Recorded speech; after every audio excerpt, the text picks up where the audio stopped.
এই ঢাকায় মাদক, এই ঢাকায় চাঁদাবাজ, এই ঢাকায় কোন সন্ত্রাসের ঠাঁই হবে না। এই ঢাকা হবে তরুণদের জন্য, এই ঢাকা হবে শিক্ষিত মানুষদের জন্য, এই ঢাকা হবে নাগরিকদের জন্য। আমি শুধু একটি কথা স্মরণ করে দিতে চাই, নাহিদ ইসলাম যেই মাটির সন্তান, নাহিদ ইসলাম যেই জনপদের সন্তান, সেই জনপদের কাছে এবার একটি ঐতিহাসিক সুযোগ এসেছে।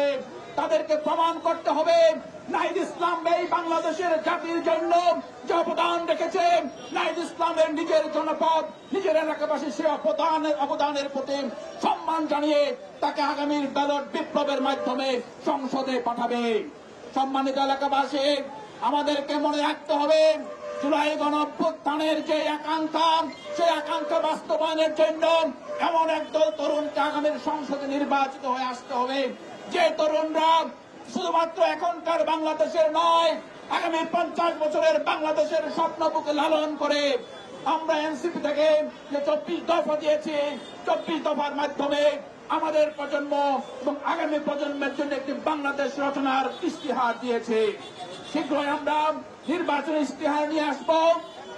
আমি ধন্যবাদ জানাবো এবং সবাইকে আহ্বান জানাবো, আমরা যাতে জাতীয় নাগরিক পার্টি নেতৃত্ব, নাগরিক পার্টির স্লোগান, নাগরিক পার্টির ইশতেহার, নাগরিক পার্টির যে রাজনৈতিক আকাঙ্ক্ষা, জনগণের সাথে নাগরিক পার্টির একাত্মতা আপনারা সবাই মানুষের মাঝে ছড়িয়ে দিবেন। আপনাদের সবাইকে আবার ধন্যবাদ জানাচ্ছি।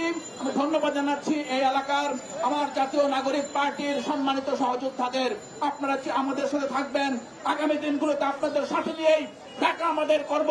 এই ঢাকায় মাদক, এই ঢাকায় চাঁদাবাজ, এই ঢাকায় কোন সন্ত্রাসের ঠাঁই হবে না। এই ঢাকা হবে তরুণদের জন্য, এই ঢাকা হবে শিক্ষিত মানুষদের জন্য, এই ঢাকা হবে নাগরিকদের জন্য। ধন্যবাদ। ইনকিলাব জিন্দাবাদ। নায়াসিনামাইড ও স্যালিসাইলিক সমৃদ্ধ লিলি ফেস ওয়াশ যা ফেসের ডেড স্কিন সেল দূর করে দেয় দ্বিগুণ ফাস্টার ব্রাইটেনিং। আপনারা এই এলাকার মানুষ, আপনারা সৌভাগ্যবান যে নাহিদ ইসলাম আপনাদের এলাকার সন্তান।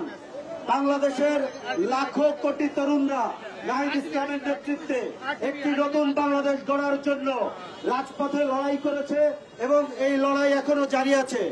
সেই লড়াইয়ে আপনারা আগামী দিনে ঢাকা 11 থেকে যাতে নাহিদ ইসলামকে জাতীয় সংসদে পাঠাতে পারেন, সেই জন্য আপনারা কাজ করবেন।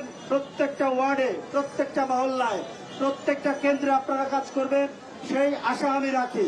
পাশাপাশি যারা অনলাইনের মাধ্যমে দেখছেন তাদের জন্য বলতে চাই যে আমাদেরকে অতি দ্রুত জুলাই সনদ বাস্তবায়ন আদেশ জারি করতে হবে এবং সেই আদেশ জুলাই গণঅভ্যুত্থানের একমাত্র অথরিটি যিনি প্রফেসর মোহাম্মদ ইউনূস, ওনাকে জারি করতে হবে এবং সেই আদেশের মধ্য দিয়ে আগামী জাতীয় সংসদে একটি কনস্টিটিউয়েন্ট পাওয়ার দিতে হবে।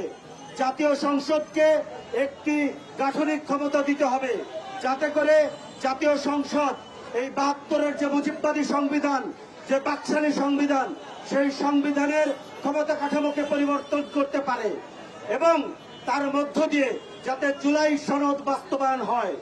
যদি জুলাই সনদ বাস্তবায়ন না হয় তাহলে আমাদের যে ভাইয়েরা শহীদ হয়েছে, যে ভাইয়েরা পঙ্গু হয়েছে, যারা এখন চোখে দেখতে পান না, যে হাজার হাজার ভাইয়েরা আহত অবস্থায় কাতরাচ্ছে, তাদের রক্তের সাথে বেইমানি করা হবে। তাদের এই রক্তের দায় মেটানোর দায় এনসিপির উপরে আছে। এনসিপি ততদিন পর্যন্ত লড়াই করে যাবে যতদিন পর্যন্ত এই 72-এর মুজিববাদী সংবিধান, বাকশালী সংবিধান আমরা বাতিল করতে না পারি। একটি নতুন সংবিধান এবং নতুন রাজনৈতিক বন্দোবস্তের মধ্য দিয়ে আমরা একটা দ্বিতীয় রিপাবলিকের যাত্রা শুরু করতে না পারি, ততদিন পর্যন্ত এনসিপি লড়াই চালিয়ে যাবে। সেই লড়াইয়ে বাংলাদেশের লাখো কোটি তরুণরা আমাদের সাথে আছে। আমরা বিশ্বাস করি সেই লড়াইয়ে অবশ্যই আমরা নাহিদ ইসলামের নেতৃত্বে সফলকাম হব ইনশাআল্লাহ।